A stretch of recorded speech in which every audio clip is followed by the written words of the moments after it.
self-esteem, workplace-related topics. Subscribe. The Voices of Victory podcast show. Voices of Victory. Vision. Voices of Victory. Leadership. Voices of Victory. Workplace-related topics. The Voices of Victory. Voices of Victory. Voices of Victory. Voices of Victory. It's time for the show. You are now listening to the Voices of Victory podcast show. Ladies and gentlemen, Mario Di Leone. Hello and welcome to the Voices of Victory podcast show. I am your host, Mario Di Leone. Today's episode is going to be an awesome one.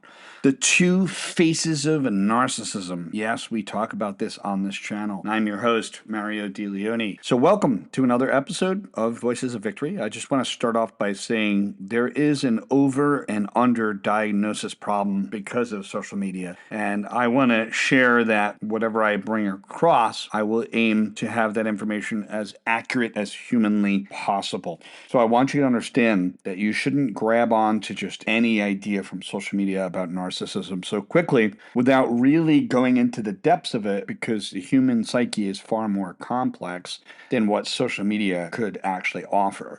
Is that people are biting into these social media posts out there and they're just overdiagnosing and underdiagnosing without really understanding the complexity of human nature. Like, we can't look at our human nature with just a snapshot 5-second judgment of a post. We have to be able to go deeper and understand that the human nature requires us to actually go deeper. So we're going to dive into the complex world of narcissism today, not through the lens of diagnostic checklists, but from the rich perspective of psychoanalysis.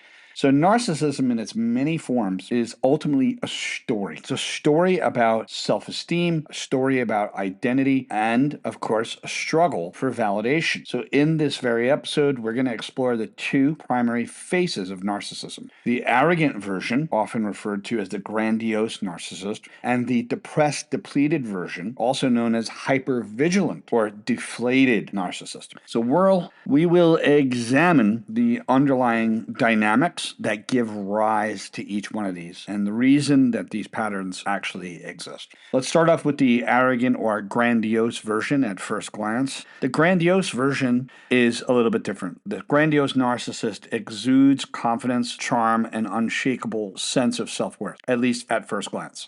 However, beneath this veneer is a fragile self-esteem, and it's deeply shielded and protected. It will protect it at any cost by a fortress of arrogance. So let's take a look at the 5 reasons for the arrogant version. The first really strong reason is a defense mechanism against shame. So at its core, the grandiosity serves as a psychological shield of defense against deeply buried feelings of inadequacy. So this version of narcissism emerges when individuals, often in early life, of course, they learn to suppress their vulnerability by projecting superiority. Now, the second point is that overcompensation. So there's an overcompensation for emotional neglect that they might have experienced. So many grandiose narcissists have childhood histories and memories of being ignored, of being undervalued. So they respond by overcompensating. This creates a persona that screams, "Look at me, I'm important, you need to see me," as a way of gaining the attention that they were denied as children. And the third key point is that it is a learned survival strategy, that some individuals grow up in environments where only successes and strengths are valued. So they may have grown up with a very harsh parental expectations, in such families showing that weakness is punished or ignored. So this grandiose self becomes a mask for survival. It's their need for survival. Now, perfectionism, I have a book on that. You can check out my book, The Beautiful Flaw. Perfectionism as a false identity. That's another key point. The grandiose narcissist will build their identity around accomplishments, around externals, around beauty, around status, around external things. So these external markers, what they do is they serve as evidence and proof that they're worthy. But they're just merely props to keep the show going, on stage, right? It's props to keep their inner security actually hidden. And that brings us over to the next one, which is dependency on admiration. There's a strong dependency to be admired. They become addicted to admiration, which acts as a temporary balm for their inner turmoil. So this relentless concept concept, the need for externals, external markers, external validations. It traps them in a cycle of arrogance to maintain the illusion, I say that strongly, illusion of superiority, not superiority itself. Now, the depressed, depleted, hypervigilant version, unlike grandiose counterparts, the hypervigilant narcissist presents themselves as withdrawn, insecure, and actually aware of their perceived shortcomings. Like they're actually aware of those things. So this version is equally preoccupied with self-esteem, but approaches it from a place of emptiness, and there's lots of feelings of shame. So the 5 reasons for the depressed, depleted version is a lot of internalized criticism. Hypervigilant narcissism often comes from environments where they were criticized and compared to others a great deal as children. And over time, they internalize these criticisms, leading to chronic self-doubt and a sense of unworthiness. Now, there's also a second key point, which is attachment trauma. Inconsistent or conditional love during the formative years. The years, we'll say, like the moment they came out of the womb to about 13, 14 years of age. Those are the formative years. This creates a void. It's an absolute empty void. So these individuals crave connection and validation, but they're unsure about how to achieve it authentically. So it leads them on this desperate hunt for external narcissistic supply. In other words, they have to get their fill out in the world from the externals around them. And the next key point in regards to them is identity fragmentation. So if you listen to the words, fragmentation is like broken up into pieces, and identity is like the core essence of who you are, who you know yourself to be. Or we could call it the I, and all of the reasons why you do things below that. So the identity fragmentation is literally without a sense of stable self. It's the hypervigilant narcissist that feels lost and disconnected. So this emptiness compels them to seek others to define their worth and create a perpetual cycle of dependency. Now, when we get to the shame-based one, the number 4, shame-based depression, see, unlike guilt, which focuses on the actions of what they did, shame is about the self. And a hypervigilant narcissist will experience a pervasive sense of being flawed or never enough. What this does, it results in depression. It's characterized by emptiness and despair. Now, when we get to fear of rejection, this very version is marked by a heightened of sensitivity to rejection. Very sensitive to rejection. And every interaction is filtered through the lens of, am I good enough? I don't know if I'm good, right? And they could have been told a lot as children, you are not worthy, you are nothing, you are trash, right? Making them hyper aware of social cues and, of course, becoming anxious all the time because they have to live up to some kind of approval. It's all about losing approval. So they have to keep up with it. They have to keep the act up. Now, the common thread is that there is a self-esteem maintenance, all right? Self-esteem maintenance means that they have to literally feed their self-esteem, and not always in a healthy way. And that's what ties these 2 faces of narcissism together, is the shared focus on self-esteem. So the grandiose narcissist, they build a fortress to protect their fragile core, while the hypervigilant narcissist, they openly seek external validation in order to fill that empty void. Both versions are rooted in unmet emotional needs. And you know what? It stems from early experiences that disrupted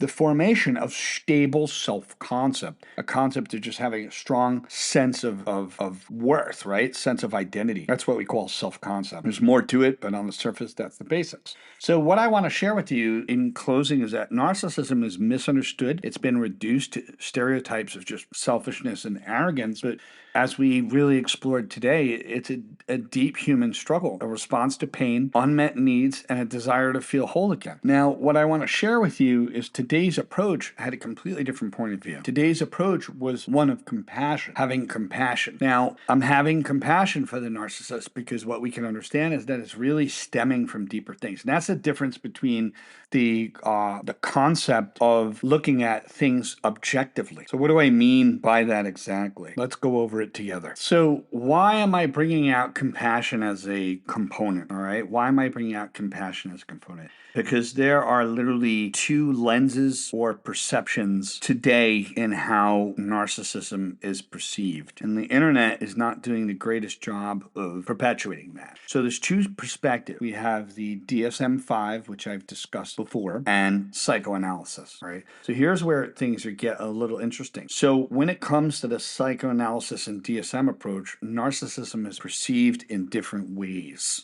That's why the concept is so important for you to understand. In psychoanalysis, this explores the unconscious dynamic, the deep, early experiences when it was from their childhood that shaped who the narcissist is. So there is a level of compassion and understanding with that. And that changes the dynamic and the perception. Where the social media perspective of narcissism is that it's all evil and people just want to gather the information to, like, create a projection about their ex, and they could have some social proof about their ex or ex-girlfriend or girlfriend or whoever they are. It's they want to use it, and that's what you can see my episode on weaponized narcissism, about that weaponized narcissism. So that people have weaponized it because they want to use it to kind of peg their ex against the wall, to literally frame up their exes, frame up their partner as the narcissist, right? But psychoanalysis doesn't see it that way. We look at it in the unconscious dynamic that the childhood has shaped the way they are. So there is some compassion there. And most people will say, well, how could you have compassion? Well, if you don't have compassion in this case and you don't see it with that lens, then you see it from a judgmental lens. You're not being objective. You're seeing narcissism through the lens of your own experience. In other words, what you've been through. So that's not what we're discussing here. I'm not discussing how you view it. I'm discussing how it's viewed through psychoanalysis and the DSM-5. And the DSM provides a different point of view. Their point of view is they look at the behaviors, the observable patterns and frameworks for diagnosis and treatment. So they look at the observable patterns of behavior, the frameworks as it relates. Both perspectives are valid because what they do is they give us a rich understanding of what narcissism really is. So one is very patternistic. DSM-5 is patternistic observable behavior, and the other is dealing with the principles of that these things are buried in the unconscious mind. It's literally buried deep in their psyches. In other words, they are a function of their programming. They are a function of their childhood. It doesn't admonish what they do, okay? It's not like we exclude justice in this big package. That's not the case. The two models, we need to understand that the two models help us understand narcissism is the observable behavior and the unconscious dynamics, all right? The things that are buried in their head, in their psyche, in their childhood, what stems from their conditioning, their life script, if you will. So there is a distinction, and I have to highlight that because a lot of people are losing their compassion because there are so many social media posts out there that are projecting this 5-second snapshot judgment of their ex-girlfriend, right? Or ex-boyfriend, or whoever the case may be, right? So human behavior, I want everybody to know as an audience, human behavior is far more complex than a social media post. And I'm going to pause for the effect on that. It's far more complex. Human behavior as a whole goes far deeper. So these two frameworks, what they do is they offer different perspectives. What does it do? It drives individuals and how we make sense of their actions in different ways. Okay, one is just a pattern of behavior, one is the effect, and the other one is the cause, right? So the DSM-5 represents what psychologists call an observable behavioral model. It's outward measurable traits. What this does is it approaches and prioritizes the patterns, the behavior that can be seen, recorded, and classified as it relates to DSM-5, right? As it relates to NPD, narcissistic personality disorder. The whole point is to help clinicians just have a shared language, right? Now, when we look at a different point of view, it's like this model stops. This model stops at the surface, okay? It's observable behavior. I get it. It's accessible. It's what people see, okay?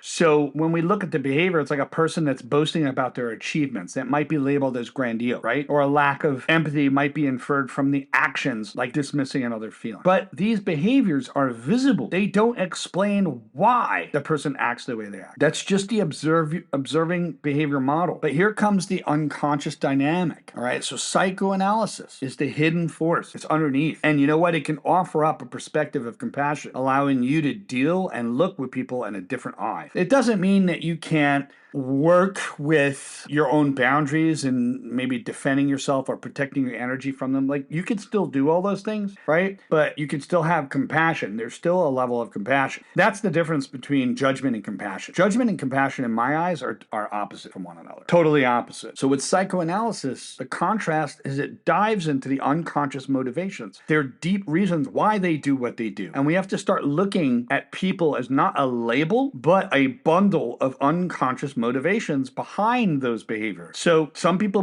won't see it that way because of the fact that social media perpetuates that 5-second snapshot judgment, right?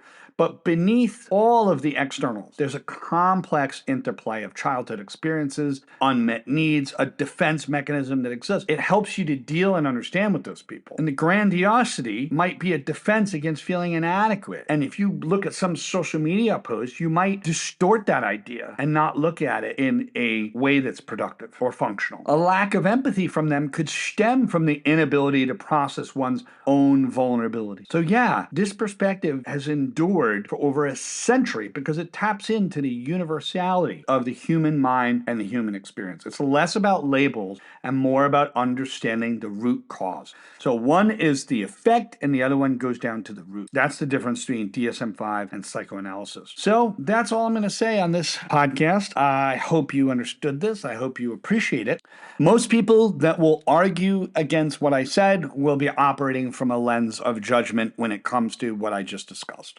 They'll be operating more on the DSM-5 observable behavior because that's what they've experienced. Remember, it goes through the lens of what your experiences are. You don't see things as they are, you see things as you are.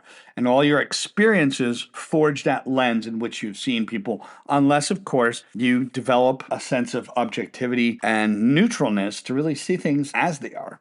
And that's all there is for today. Have a great day and see you on the next episode.